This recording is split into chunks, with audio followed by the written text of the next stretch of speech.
మన మనిషి కాదు. బాధతో, దుఃఖంతో, ఆవేదనతో చెప్తున్న మాట, సంతోషంతో చెప్తలేను ఈ మాట నేను. అట్లాంటి కేసీఆర్ ఎట్లా ఉండే ఒకప్పుడు, అదే ఆర్డీఎస్ అంతా పాదయాత్ర చేసి నా తెలంగాణకు నీళ్లు కావాలని అడిగిండ్రు.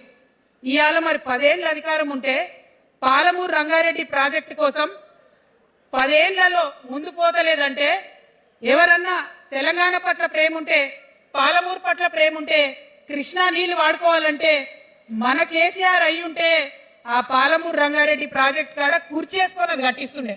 ఏం చేసినారు మారిన కేసీఆర్ గారు? పంజాబ్ పోయినరు, గుజరాత్ పోయినరు, బీహార్ పోయినరు. మేము మొత్తం రాష్ట్రంలో పీక్ కట్టలు కట్టాం, నేషనల్ పార్టీ పెడతామని పోయినరు తప్పితే తెలంగాణ ప్రజలను పట్టించుకోలేదు. పట్టించుకుని ఉంటే, కేంద్రంతో గొడవ పెట్టుకోకుండా ఉండి ఉంటే